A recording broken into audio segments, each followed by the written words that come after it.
안녕하세요, 배현정입니다. 여러분들은 고향이 어디신가요?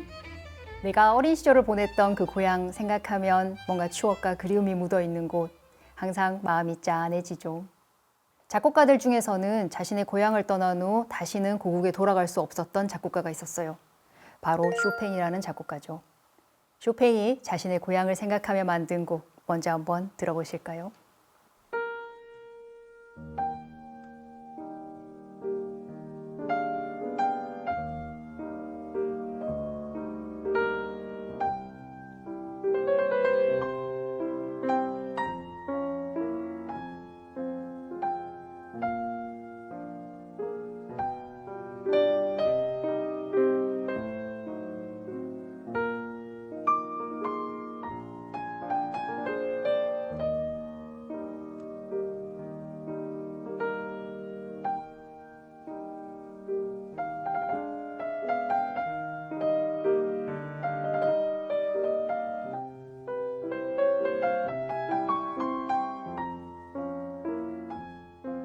이 곡은 쇼팽의 작품 중에서 걸작이라고 할 수 있는 녹턴이라는 작품이에요.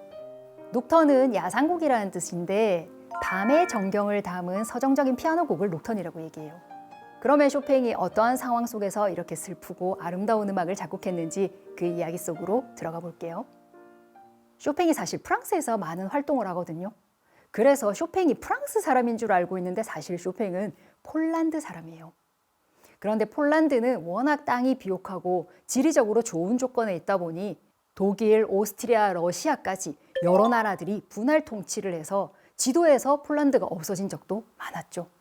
그래서 폴란드인들은 독립에 대한 의지가 굉장히 강했었어요. 그리고 그런 상황에서 쇼팽이 태어납니다. 쇼팽은 어릴 때부터 피아노에 굉장히 두각을 많이 나타냈는데요. 그 당시 바르샤바는 러시아의 압제가 점점 밀려오고 있는 상황이었고 그는 이곳을 떠나서 다른 나라로 유학을 떠나기로 결정하게 됩니다. 하지만 사랑하는 친구들, 내 가족들을 놔두고 떠난다는 마음이 쉽지는 않았겠죠. 그런데 쇼팽이 폴란드를 떠나고 몇 주 지나지 않아서 러시아의 압제에 힘들었던 폴란드 사람들이 봉기를 들고 일어나게 되죠. 쇼팽도 이 혁명 소식을 듣고 자신도 참가하고 싶었지만 이미 쇼팽이 천재 소년으로 알려져 있기 때문에 그가 들어와서 여러분, 러시아의 압제에 우리 더 이상 견딜 수가 없습니다. 여러분, 일어나셔야 됩니다. 만일에 이렇게라도 하면 진짜 폴란드 사람들이 다 일어날 수 있는 그런 영향력 있는 사람이었어요. 그래서 오스트리아 정부에 러시아가 어느 정도까지 얘기를 하냐면 오스트리아 정부 쇼팽의 여권을 빼사 폴란드로 들어오지 못하도록 그리고 폴란드 국경을 봉쇄하는 일이 벌어지죠. 그는 그렇게 다시는 고국을 찾지 못하고 죽어서도 자신의 고국인 폴란드로 돌아가지 못했던 작곡가였죠. 그는 프랑스에서 명성을 떨치며 음악을 했지만 39이 되는 그해 결국 타지에서 생을 마감하게 됩니다. 그리고 쇼팽의 시신이 폴란드에 들어오는 것을 거부한 러시아 때문에 결국 쇼팽이 누나, 내 가슴을 열어서 나를 좀 폴란드에 데려다 줘 라고 얘기해서 누나인 루드비카가 쇼팽이 죽고 나서 의사에게 부탁하여 쇼팽의 심장만 폴란드로 가지고 갔고 폴란드에 있는 성십자가 성당에 지금도 그렇게 심장이 묻혀 있고요. 프랑스에 있는 라쉐르 뮤지에는 쇼팽의 몸이 그곳에 안치되어 있어요. 그가 얼마나 자신의 고향을 그리워했는지 이 모든 사연 속에서도 함께 느껴지시지 않나요? 그리고 그는 그런 그리움과 한을 모두 음악 속에 담습니다. 이제 쇼팽이 어떤 마음으로 이 곡을 작곡했는지 아시게 되셨으니 이 곡을 듣게 되면 여러분의 마음도 그 그리움 속으로 여행을 할 수 있지 않을까 생각이 드네요. 고국에 대한 그리움을 담은 음악이 쇼팽의 음악이었다면 자신의 어머니를 그리워하는 마음을 또 작곡가는 어떻게 담았을까요?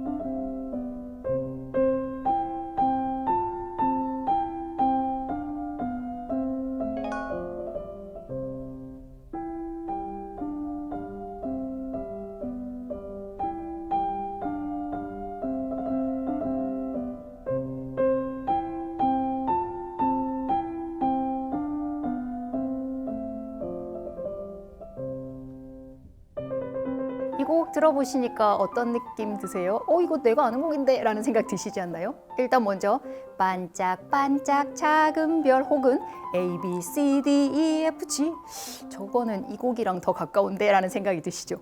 그런데 이 곡의 원래 제목은 모차르트의 어머니께 말씀드리죠 주제에 의한 12개의 변주곡이라는 아주 긴 제목이에요. 우리들에게는 작은 별 변주곡이라는 곡으로 더 많이 알려져 있죠. 원래 이 곡은 프랑스 샹송이었는데요. 모차르트가 프랑스에 잠시 여행을 갔다가 이 샹송을 듣게 돼요. 그리고 그때 바로 곡을 쓰지 않고 3년 후에 이 곡을 쓰게 되죠. 모차르트는 어린 시절 여러분이 알다시피 신동, 천재 이런 단어로 딱 맞는 그런 사람이었어요. 하지만 그가 22살이 되었을 때 이제 더 이상 신동의 귀여움은 없는 느낌이죠. 그래서 많은 사람들은 이제 모차르트 좀 시큰둥한데 라는 반응을 보였고 특히 파리 사람들은 모차르트의 음악에 대해서 좀 냉대하고 있는 그런 느낌이었어요. 그 전까지는 아버지가 모차르트를 데리고 연주여행을 다녔다면 이 시기에는 어머니와 함께 프랑스에 와 있던 그런 시간이었어요. 하지만 모차르트는 어머니를 잘 돌볼 수 없는 상황이었죠. 말 그대로 자신도 먹고 살기 바빴기 때문에 많은 레슨을 해야 됐고 많은 곡들을 작곡해서 발표를 해야 되는 그런 상황이었어요. 그러다가 어머니께서 세상을 떠나시게 되죠. 이 안나 마리아 어머니는 굉장히 따뜻하고 밝고 유머러스하신 그런 분이었거든요.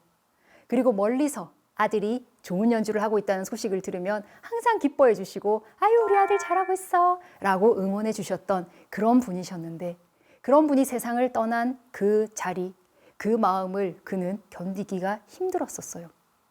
모차르트라고 하면 말씀드린 것처럼 신동 그리고 많은 재산, 부와 명예 이런 것들을 거머쥔 것처럼 보이지만 사실 그는 모성에 대한 결핍이 있었죠. 어린 시절 어머니 밑에서 응석 부리면서 자라야 될 그 나이에 천재라는 이유만으로 전 유럽을 투어를 다니면서 어머니에게 응석 부리지 못했던 그런 시간들은 모차르트에게도 다시 돌아갈 수 없는 그런 시간들이었어요. 그런데 그가 들었던 이 프랑스 샹송 어머니께 말씀드리죠 라는 이 곡의 내용은 한 여인이 자신이 사랑한 남자가 있는데 사랑의 괴로움 때문에 어머니 너무 힘들어요 라는 그런 마음을 담고 있는 곡이었거든요. 그런데 이 선율이 갑자기 이제 떠오르게 된 거죠. 어쩌면 굉장히 밝은 곡으로 연주되는 이 곡이지만 모차르트의 마음속에는 나도 어머니가 살아계셨다면 어머니한테 어머니 저 오늘 이런 연주를 했는데 이런 마음이 들었고 사람들이 이런 반응이었어요. 잘 됐죠? 라는 이런 이야기 얼마나 하고 싶었을까요? 하지만 그는 어머니가 돌아가신 후 이 곡을 작곡하며 그 마음을 여기에 담습니다. 이렇게 모차르트의 여러분이 알고 계시는 반짝반짝 작은 별이라는 선율이 담겨있는 이 변주곡이 어머니에 대한 그리움이 함께 담겨 있다는 생각이 드시면 아마 이 곡을 다시 들으실 때 뭔가 마음이 짠하네 이런 마음이 함께 드실 거예요. 그리고 이 곡에 작은 별 변주곡이라는 제목이 붙은 이유는 제인 테일러가 별이라는 시를 쓰게 되면서 거기에 이 선율이 옷을 입게 되면서 우리에게는 작은 별이라는 곡이 되었죠. 자, 그럼 이쯤에서 의문이 하나 드실 거예요. 아까 쇼팽도 그렇고 모차르트도 그렇고 그리움을 표현하는데 어쩜 이렇게 밝게 했지? 라는 생각이 드실 거예요. 뭔가 그리움은 슬픔이랑 비슷하지 않나? 현재 지금 없으니까 어떤 슬픈 마음? 그런데 작곡가들은 왜 이렇게 밝게 곡을 썼을까라는 생각이 드실 거예요. 음악은 그림이나 글처럼 자신의 생각과 마음을 표현하는 도구가 있는데요. 그게 바로 음표들이죠. 음표들에는 일정한 규칙이 있어요. 우리가 왜 영화를 볼 때도 비극과 희극이 있고 우리의 감정도 사실 부정적인 감정과 긍정적인 감정 이렇게 크게 두 가지로 나누듯이 음악에서도 장조는 밝고 기쁜 느낌, 단조는 슬프고 어두운 느낌이 담겨 있을 때 그렇게 작곡가들이 그 조성을 선택하게 돼요. 작곡가들은 그리움을 표현할 때 슬픈 단조를 썼을까요? 기쁜 장조를 썼을까요? 그들이 선택한 것은 밝은 장조였죠. 저도 사실 처음에 이 부분이 좀 이상했거든요. 그립다는 건 지금 현재 없다는 거잖아. 그럼 슬픈 건데 단조해야 되지 않나? 라는 생각을 했는데 그 돌아갈 수 없는 장소와 시간은 내게 있어서 행복하고 기쁘고 그런 시간들이었잖아요. 그래서 작곡가들은 그 순간을 장조로 표현하면서 자신이 돌아갈 수 없지만 그 순간은 너무 행복했음을 이렇게 음악에 담게 되죠. 그리움이라는 감정, 사실 다시 돌아갈 수 없는 시간이지만 그 시간만큼은 정말 아름답고 행복하고 기뻤던 시절이었기 때문에 더 아련하고 소중하다는 생각이 참 많이 들어요. 여러분들도 오늘 소개해드린 이 음악들을 들으시면서 여러분이 그리운 그 시간 속으로 여행을 떠나보시는 건 어떠실까요? 그럼 저는 또 다음 시간에 뵙겠습니다. 감사합니다.